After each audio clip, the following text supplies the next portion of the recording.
What's going on, everyone? Welcome to today's video. We're gonna be making this SPEED6 reliable in one day. So I finally went and got this thing registered yesterday. So we need to install some parts on it because I've had parts laying around forever. So let me show you guys what we're gonna do to make this thing reliable. So I still have a lot more parts than this, but this is just the basics of what you kind of need to make your SPEED6 reliable. So we'll start off over here. Obviously we got an air filter, just a nice little red Cork Sport one. We got the MAF housing. This is really nice. This is Cork Sport as well. I have a Cork Sport intake on my silver car. And then we just have the Cork Sport intake, obviously all the clamps and everything. But let's not forget the holy grail. Cork Sport fuel pump internals. On my silver car, I run the Autotech ones. I think that's what they're called anyway. So we're gonna try out the Cork Sport ones. It comes in a sick box, so they're already winning on the packaging side of things. And it comes with an installation tool, so hopefully that makes everything a bit easier. And then we got some pre-gapped spark plugs, and I'm gonna link everything in the description. So if you guys are trying to do all this stuff to your speed, just click the links down below. No, I don't get paid for anything. I wish I did, but. And we're gonna probably do an oil change if I have time. We'll see how long this all takes us. Okay, so we're gonna start by doing the fuel pump internals. I just wanna get that over with. So the first thing we're gonna do is pop this cover off. Gonna find the fuel pump relay. Looks like it's right there. That one. So now we can start the car. It'll run out of gas and hopefully clear all the pressure out of these lines.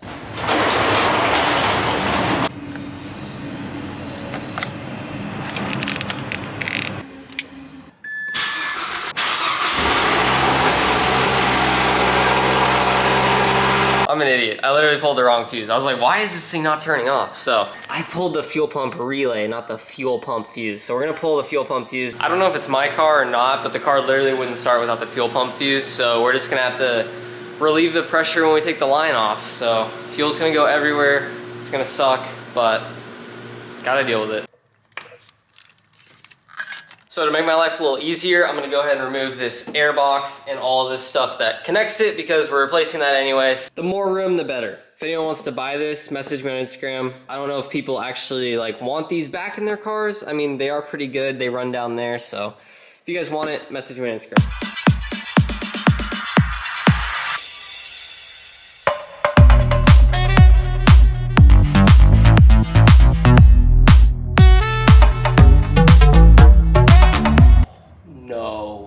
Alright guys, I'm not gonna lie, the turbo has a little bit of shaft play. So at some point this will need a turbo. But for now I think it's good. It looks like it is a newer turbo. I don't know what brand it is, but it is definitely not a stock turbo. It might be a Max Speeding Rods. Probably won't be able to tell, but I'm pretty sure it's an eBay turbo, which is fine. The car feels pretty good driving, so I'm not too worried about it. And there's a little bit of shaft play, but my silver car also had a little bit of shaft play, so it'll be fine. Anyway, I'm about to take this line off the fuel pump and then we will start popping this thing apart.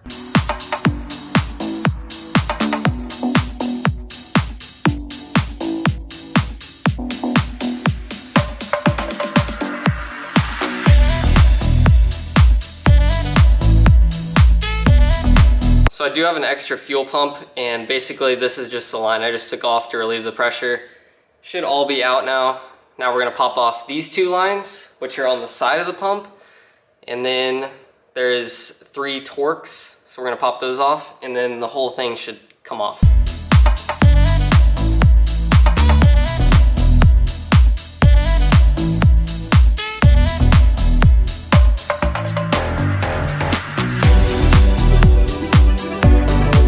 Got this out, went pretty smoothly.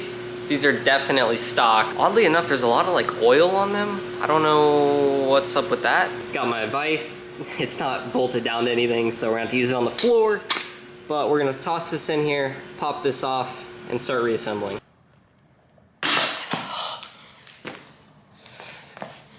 Wow. Make sure you guys vise in the correct spot because this was the fuel pump that was in the car, and I obviously shattered the connector. So I'm using the other one. Luckily I have another one. So just don't be like me. Good news is I got it off. So we're gonna go ahead and start replacing this little springy thing. All right, finally got the piston out. So now we're gonna insert the new one here. Got a little oil, so we'll oil it up, slide it in. And we'll throw the spring and stuff back on and put it all back together.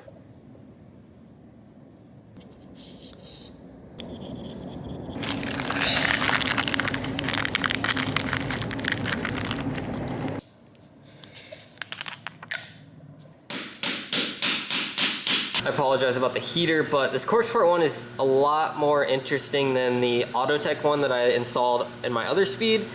You have to hammer this top part, as you guys saw, until it's seated, and then it kind of keeps it in. So I don't know, I got it all together. We're gonna throw it back in. Okay, this is officially all back together, and I'm gonna go ahead and oil the rest of this stuff up, and then we'll just reassemble it all in the car.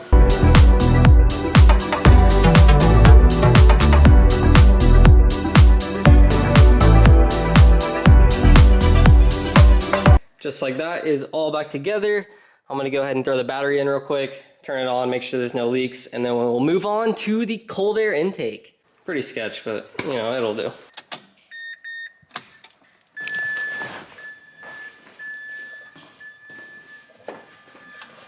Heard it kick on. And we are all good to go. The intake is pretty simple. I don't know what I was thinking when I ordered this color scheme.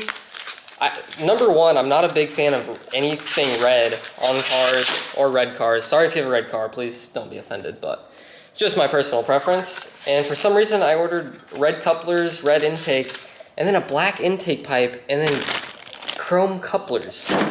So yeah, I don't know what I was thinking, but anyway, this is a tiny little pipe that's about to go on. All we gotta do is slip this on to the turbo, put this on there, clamp it all, and then do the rest of the little lines, and we'll have a cold air intake. Also, it is only 1040, so you can totally make your SPEED6 reliable in one day. It's really hard to see in here, but this is just gonna go on here. I'll clamp that on, and then obviously pipe will go on like so, and then you just do the rest of the filter stuff. Let's go ahead and knock this out. Boom, just like that, it is all in. And honestly, the red looks pretty good. Doesn't really go with the blue, it's kind of a Superman theme. Not feeling it that much, but it's not horrible. Cold air intake is pretty self-explanatory, that is why I didn't really show it.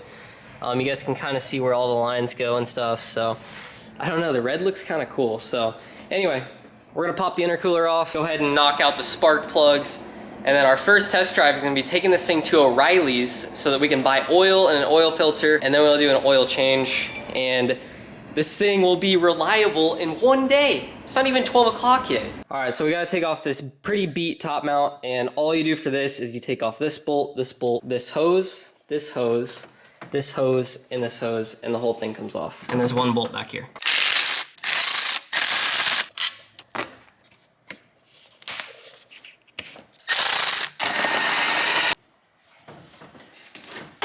Here we are, got the top mount off, and everything actually looks a lot cleaner than I thought. So that is kind of exciting.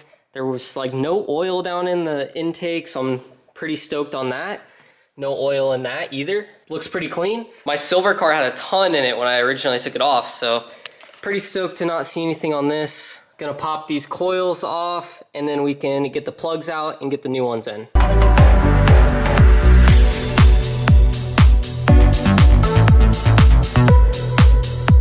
All four of these are out, and they do look pretty good. They're all pretty consistent. I am gonna double check the gap on these because I think they're different than the ones I got from Graveyard that are pre-gapped.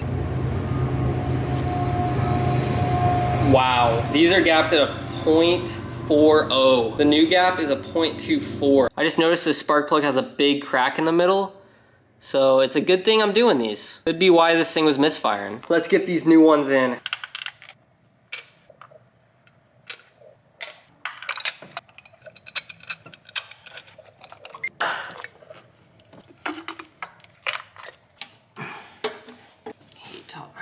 Just like that, everything is done. Not even 12 o'clock yet, so we're gonna start this thing up.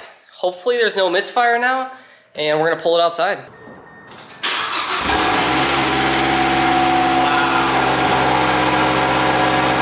I can instantly tell it runs way better. Like the idle is so much smoother. Still does some weird pops, so I don't know what that is. I probably should check for leaks. They're good. Pull this thing outside.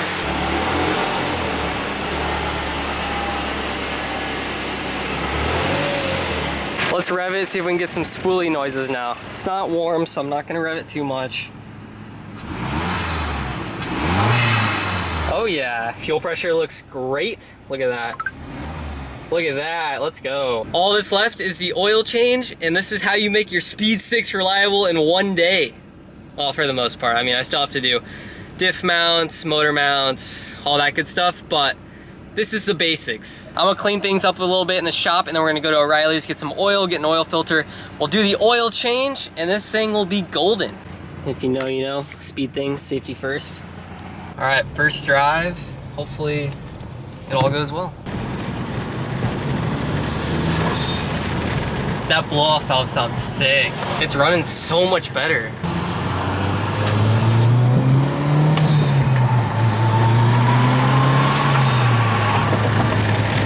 Pretty good. Doesn't sound as cool as my other car, but it still sounds pretty good. And everything looks good. Made it to O'Reilly's. This thing is running way better than it did before. Sadly, O'Reilly's did not have my good old Shell Rotel 540, so we're trying out Castrol. Hopefully it's good. And then we just got a Wix filter, so let's go do this oil change.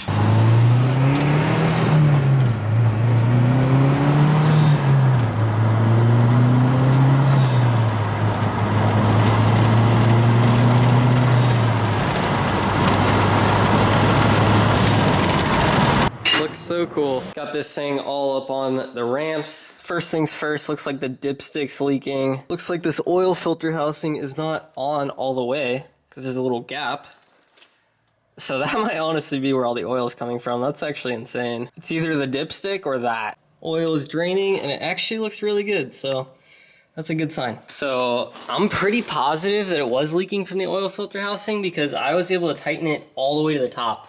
There's now no gap between the plastic housing and the top of the actual oil filter housing. So maybe it just wasn't tight. Hopefully that's the leak. I went ahead and wiped things down so we can kind of see if it does leak again, where it's coming from. All that's left is to pour the oil in. Click, click.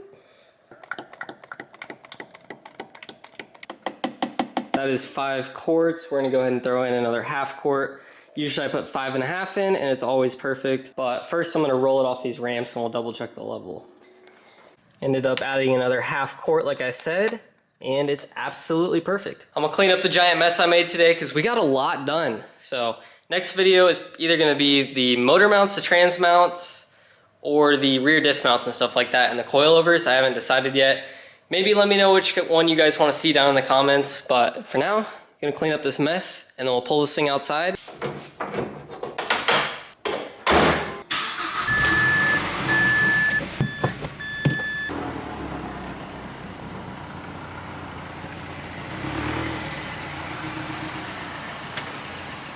Here she is, everybody. That is how you make a SPEED6 reliable in one day. Obviously there's other stuff I have to do, but that was a ton of stuff knocked out today. And look at it, it's running perfect. It sounds way healthier. Those 0.40 gap spark plugs were just not good for it. And I'm just stoked, it looks like a brand new car. I hope you guys enjoyed this. Let me know what you guys want me to do next on this car. But that is how you make a SPEED6 reliable in one day. Woo! Thank you guys so much for watching. Don't forget to like, comment, and subscribe. Follow me on Instagram, Austin B. Burner. Peace out. Baby, it feels so good.